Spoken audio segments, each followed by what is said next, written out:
everyone, Crow back again, and I've recently finished playing the two games in this Evercade dual cart featuring two indie games, Demons of Asteborg from 2021 and Astebrosbb from 2023.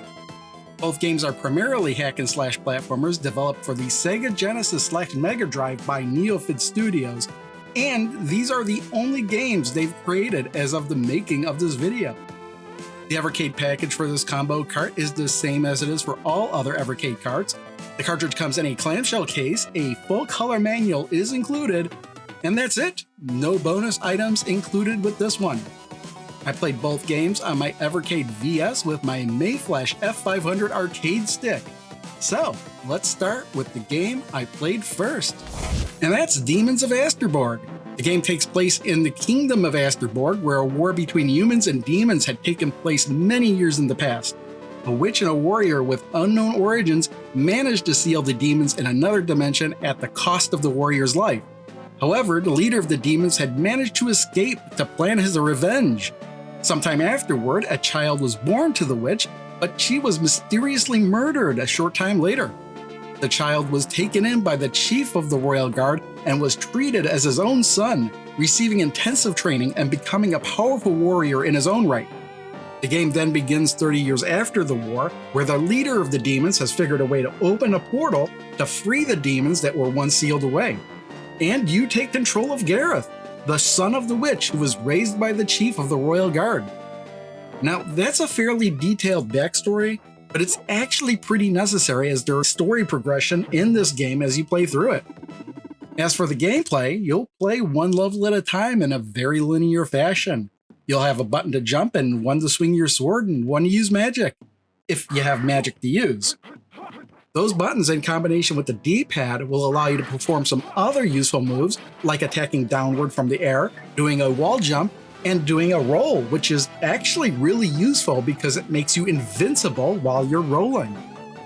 There are 2 meters to keep your eye on. One for your health, which can be refilled with vials that will sometimes drop from objects or demons, and one for your magic, which will automatically refill over time.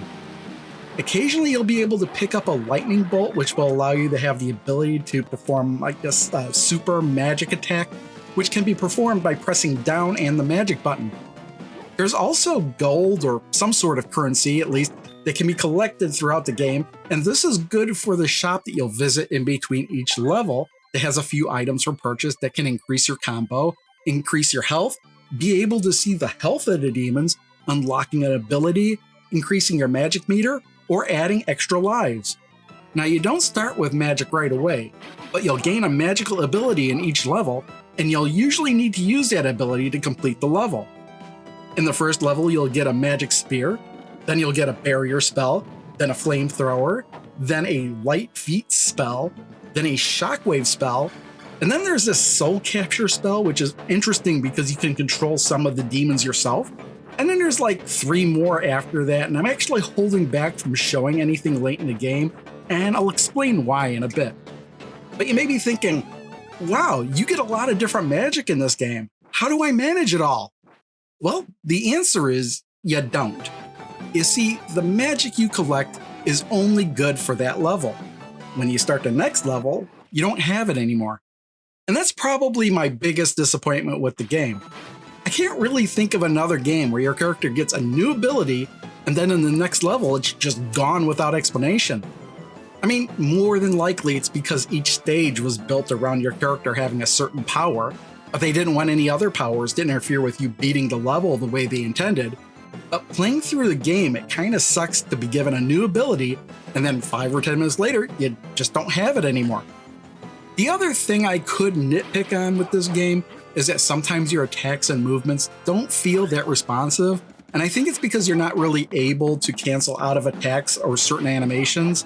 Like if you're tapping on the attack button, performing a combo, but then you realize you need to get out of the way to avoid an attack, well, your character isn't going to move until he's done with his attack, and by the time you start to move away, it's too late.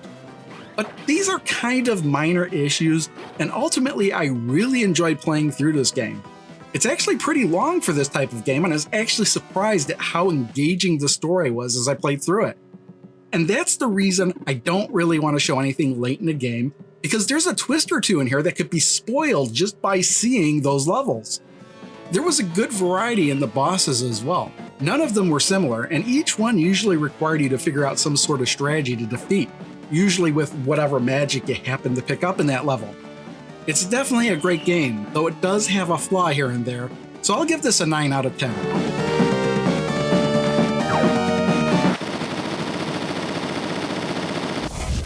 Astebros! Astebros is the prequel to Demons of Asteborg, and it takes place long before the events of that game. So far in the past, it turns out that humans were searching for the quote-unquote promised land, and it was determined that the content of Asteborg was displaced. However, the exploration party that was sent out was captured and is being held prisoner by the natives, so the king sends out 3 heroes to go rescue them. They are the knight, the ranger, and the mage, and they are the characters you'll be controlling in this game. The first thing I wanted to mention about this game is that 2 players can play simultaneously, but since I played through the whole game myself, everything I'll be talking about will be from a single player's perspective. So the game plays pretty similarly to Demons of Asteborg in that it's a hack and slash action game at its core, but there are so many things that are different that it actually does feel like a totally different game. For starters, the game is not linear at all. Your 3 characters start off in this encampment in the middle of the map, and at this camp you'll decide which of the 3 you want to play as, and then go off to one of the other locations to play that level, beat the boss, and collect an orb.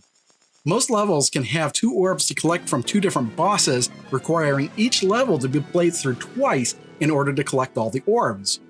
The number of orbs you collect will determine which areas you'll have access to and allow you to earn new abilities at the camp.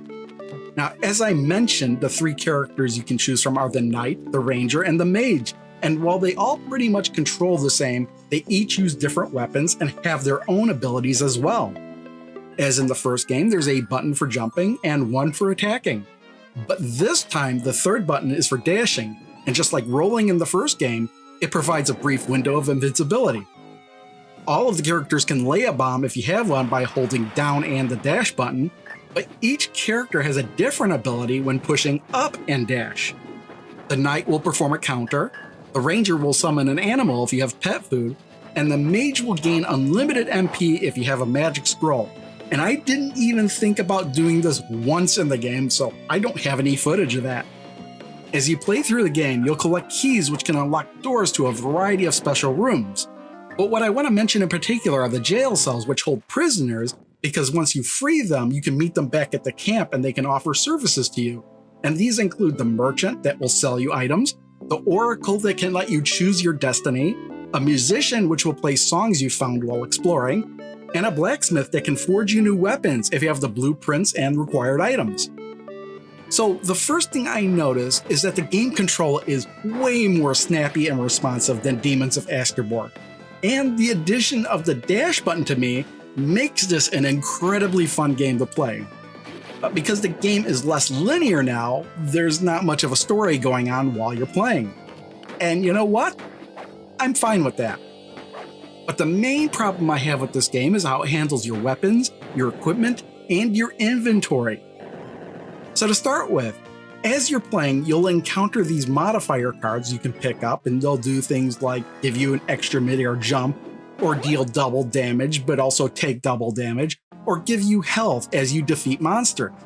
You can only carry 2 of these, and if you see one, the only way you can know what it does is if you pick it up. Then you'll get a text blurb at the top of the screen telling you what you just picked up. If you were already carrying 2 of these cards, well, you'll just automatically drop one. Then, if you decide you don't want the card you just picked up, then you've got to pick up the card you just dropped, which will cause you to drop the other card you want to keep. When you pick that up, then you'll finally drop the card you initially picked up to begin with. This is a very confusing and convoluted method to item management, and it reminds me of those Dizzy games from the Oliver Twins collection. The Evercade manual and the game itself doesn't really explain what's going on with these cards, and it took me quite a long time to figure out just what the hell was going on with these cards I was picking up and dropping. But that's not the only confusing thing. The weapon management had me more confused. You would think you would get to select which weapon you wanted to use as you leave the camp. But no, you actually leave the camp with no weapon and you pick your weapon up on the first screen of the level you want to play.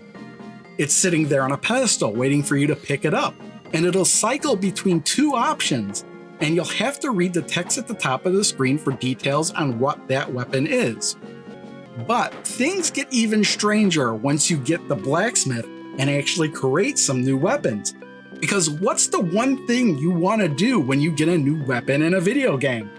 Well, you want to try it out. So I have a new weapon created and I run on to the next level, and it's not an option for me to select. What the hell? Why can't I use that weapon I just created? Well, it turns out that just off to the left of the encampment, there's an area where you could use orbs you've collected to unlock doors to treasure chests that unlock certain game elements for you. And one of those happens to unlock the weapon selection limit imposed on you for apparently no reason when you enter a level. The funny thing is, I visited that area when I first started playing the game, and I couldn't enter it because I had no orbs. And then I completely forgot about it for most of the game. By the time I remembered that area existed, I already had most of the orbs in the game. And then when you do unlock the weapon limitation, it's still slightly annoying because you wind up having to sit there and wait for the game to cycle through the weapons until it shows the one you want so you can select it. I really don't understand why all this stuff couldn't have just been options you could select on a screen in the encampment before you leave for a level. Because the way it's all set up in the game as it is, it's all very bizarre to me. And there's still stuff in this game I don't understand, like the Oracle in the camp. I have no idea what any of the things he's offering will do, so I'm not going to waste any of my money on him. Actually, I did spend money on him once, and I still have no idea how that affected the game. Look, I know I've been going on and on about the weapon selections and things like that, but it's all very confusing to me why it was set up this way, especially when the rest of the game is so damn good. The boss fights are just as fun and as clever as they were in Demons of Asteborg. In fact, they might be more fun to play just because the characters now control so much better. But I have to question oddities like, why do the levels have 2 bosses and 2 orbs when there are 3 playable characters? And why is this game being referred to as a roguelike when I think it's really a stretch to categorize it as such? And seriously, I think the only reason the term roguelite is thrown around is because the rooms in each level are randomized. But the levels don't really have that many rooms to begin with, and they're always just the same rooms, you're just playing them in a different order as you're exploring. But all that aside, since the actual game plays so well, I have to give this a 9 out of 10. This could have gotten a 10 out of 10 if I could have just selected which weapon I wanted to use and which 2 cards I want to equip in the encampment, rather than fumbling around with the way the game has it all set up. Alright, time to rank this dual game cartridge containing Demons of Asteborg and Asterbros against all the other Evercade cartridges I've looked at so far, and since both games got a 9 out of 10, this is going to be placed at the bottom of the B tier, just under Sunsoft Collection 1. Why? Well, all the other collections on B tier also have 2 games I gave a 9 out of 10 as well, but all the other collections have more than 2 games.